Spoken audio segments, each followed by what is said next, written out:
नमस्कार। श्रीमद् भागवत गीता और जिंदगी प्रस्तुति 83 अध्याय 3 कर्म और भविष्य। प्रत्येक मनुष्य में ईश्वर का वास है, अर्थात जीवात्मा का वास होता है। इसलिए दुख या संकट के समय जब बुद्धि द्वारा कोई हल न निकल सके तो स्वयं को ईश्वर के चरणों में या प्रभु इच्छा में समर्पित कर देना चाहिए। यहाँ पर भी श्री कृष्ण के कहने का यही तात्पर्य था कि अर्जुन अपने अंतर्मन की व्यथा को अपने प्रभु के समक्ष समर्पित कर दे, अर्थात आत्मसमर्पण कर दे। अपने भीतर समाहित हो जाने पर जब वह विवेक बुद्धि द्वारा विचार करेगा तो वह फल की इच्छा का त्याग कर सकेगा, ममता और मोह का त्याग कर सकेगा और दुख एवं सुख में समभाव रखने के योग्य भी हो सकेगा और इस तरह संताप रहित हो सकेगा। ऐसी परिस्थिति में धर्मादि नियमों का त्याग करना भी अनुचित नहीं माना जाएगा, क्योंकि धर्म चाहे कोई भी हो वह विचारों के लिए सीमा रेखा की तरह होता है। अर्जुन के लिए धर्म की नीतियों का पालन करने से बढ़कर था उसका युद्ध करना, धर्म की पुनः स्थापना करने के लिए युद्ध करना, क्योंकि धर्म का विनाश ही महाभारत जैसे युद्ध का सबसे बड़ा कारण था। ऐसे निर्णय के समय जब किसी के सामने आ खड़े होते हैं तो दिमाग में विचारों की बड़ी उठापटक चलती है। क्या सही है और क्या गलत है, इसका निर्णय कर पाना कठिन हो जाता है। यहीं पर विवेक बुद्धि और ज्ञान की आवश्यकता होती है ताकि उचित निर्णय लिए जा सकें। श्री कृष्ण ने भी अर्जुन को यही कहा कि यदि हम अंतरात्मा पर विश्वास कर उचित हल मिलने की पूरी संभावना कर सकते हैं, ऐसा करने से विचारों में परिपक्वता आएगी, भय एवं भ्रम दूर हो सकेंगे। जब तक मनुष्य बंधों में जकड़ा रहता है उसके मन को शांति नहीं मिलती और ना ही मोक्ष मिलता है। दत्तचित होकर कर्म करना एक बात है और पराजय दूसरी बात। युद्ध में दुर्योधन ने भी अपनी सारी शक्तियां झोंक दी थीं और उसके मन में भी विजयी होने की बड़ी प्रबल इच्छा थी, परंतु दूसरी ओर अर्जुन से कहा जा रहा था कि फल की चिंता ना कर, बस युद्ध कर, बाकी सब प्रभु को अर्पण कर दे। श्लोक संख्या 31 अध्याय 3 भावार्थ। जो मनुष्य श्रद्धा युक्त तथा दोष दृष्टि से रहित होकर मेरे इस मत का सदा अनुसरण करते हैं वे भी समस्त कर्मों से मुक्त हो जाते हैं।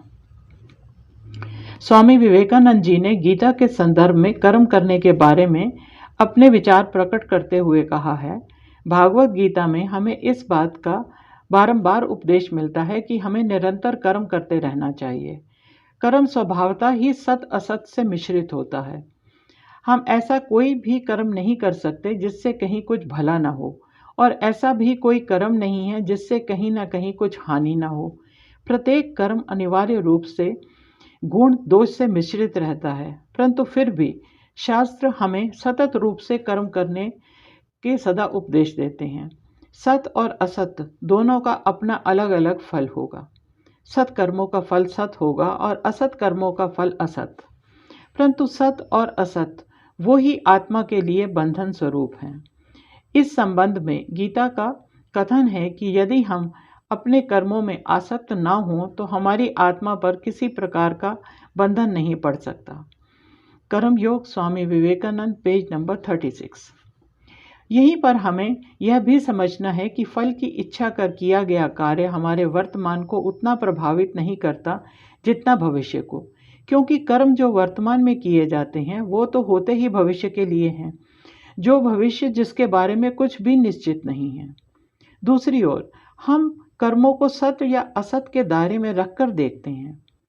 ज्ञानी मनुष्य समभाव से कर्म करते हैं और अज्ञानी अहंकार, लोभ और ईर्ष्या में फंसकर। इसलिए इसके परिणाम भी वैसे ही होंगे जैसी भावना मन में रखकर कर्म किए गए होंगे या किए जा रहे हैं। अर्जुन जिस सोच के कारण शस्त्रों का त्याग कर बैठा था वो उसके मस्तिष्क का उन्माद था। इसलिए श्री कृष्ण ने उसे ईश्वर की शरण लेने को कहा, क्योंकि ऐसे में मनुष्य खुद को भय मुक्त महसूस करता है। जब हम किसी के शरणागत हो जाने का निश्चय कर लेते हैं तो हमारा यह कर्तव्य बन जाता है कि हम उसकी दिखाई राह पर चलें और अपनी सोच का त्याग कर दें। कारण यह हमारी सोच ही तो है जो हमें सत्कर्मों से दूर ले जाती है। अब जब हमें ईश्वर ने की शरण ले ही ली है या किसी को अपना पथ प्रदर्शक मान ही लिया है तो हमें उसकी राह बता चलना होगा। यही उचित है। अर्जुन से भी ऐसा ही करने को कहा गया और हम भी अपने जीवन में जब कभी ऐसी ही परिस्थिति का सामना करें या जब मन कहीं कर्तव्य विमूढ़ हो जाए तो हमें भी अपने पथ प्रदर्शक के या किसी गुरु के वचनों पर ध्यान देना चाहिए। युद्ध की इस कठिन घड़ी में अर्जुन ने श्री कृष्ण को गुरु बन उसे उचित राह दिखाने का अनुरोध किया तो श्री कृष्ण ने भी गुरु बनकर अर्जुन को राह दिखाने का निश्चय कर गीता का उपदेश दिया। परंतु कुछ लोग इस बात पर सहमत नहीं हैं। उनका कहना है कि यदि अर्जुन ने श्री कृष्ण को गुरु मान लिया तो वो बार बार उनसे प्रश्न ना करता। मेरा मानना है कि गुरु शिष्य की इस वार्ता में एक और कहीं ना कहीं मित्र भाव भी बना रहा और दूसरी ओर श्री कृष्ण का यह प्रयत्न भी लगातार जारी था कि अर्जुन सच को समझे और स्वयं युद्ध करने का निर्णय ले। यह बात आत्मज्ञान से जरा ऊपर उठ गई थी। यह सच का बोध आवश्यक था जो पल पल नए प्रश्नों को जन्म दे रहा था। इस दृश्य पर जरा विचार करें तो यहाँ पर गुरु एवं शिष्य भी हैं, प्रार्थी और पथ प्रदर्शक भी हैं, मित्र और संबंधी भी हैं और प्रश्न परिजनों के विपक्ष में खड़े होकर युद्ध करने का है और उद्देश्य है धर्म की संस्थापना करने का। इसलिए श्री कृष्ण चाहते हैं कि अर्जुन इस बात को हृदय से स्वीकार करे कि युद्ध करना उसके लिए क्यों और कितना अनिवार्य है। यहाँ श्री कृष्ण के उपदेश में श्रद्धा युक्त मन की बात कही गई है। श्रद्धा अपने आप में संज्ञा भी है और विशेषण भी है। इसे किसी भी भावना से या कर्म और वस्तु विशेष से जोड़ा जा सकता है। ऐसा करने से उस कार्य की विशेषता और उपयोगिता बढ़ जाती है। हम श्रद्धा को यदि सत्कर्मों या सत्विचारों से जोड़ेंगे तो हमारी भावनाओं को विस्तार मिलेगा, यश मिलेगा और यदि छल कपट आदि विचारों से जोड़ेंगे तो धन हानि, जन हानि और अपमान ही मिलेगा। समाज में लोग ऐसे व्यक्ति को घृणा की दृष्टि से देखेंगे। साधारण सा अर्थ समझें तो श्रद्धा युक्त अर्थात पूरे मन से स्वीकार कर किसी कार्य को करना या किसी व्यक्ति या किसी व्यक्तित्व को अपनाना। दूसरा मुख्य उपदेश जो इस श्लोक को बहुत प्रभावशाली बनाता है वह है दोष दृष्टि से रहित होना। दोनों ही उपदेशों को एक दूसरे का साथ एक ही तराजू में नहीं तोल सकते, परंतु फिर भी दोनों ही भाव एक दूसरे के साथ एक ही व्यक्ति के मन में वास करते हैं। ये प्रत्येक मनुष्य की दिन प्रतिदिन की जीवनचर्या का अटूट अंग है। कभी कभी तो हम इन दोनों विरोधाभासी विचारों को एक साथ लेकर चलते हैं। हो सकता है कि तब इनका आधार भिन्न भिन्न विषयों पर टिका हो। यह प्रक्रिया हमारे कर्मों पर आधारित है, परंतु जब जब परिस्थितियां वैसी हों जैसी कि अर्जुन के समक्ष हैं तो बात श्रद्धा पर आकर रुक जाती है।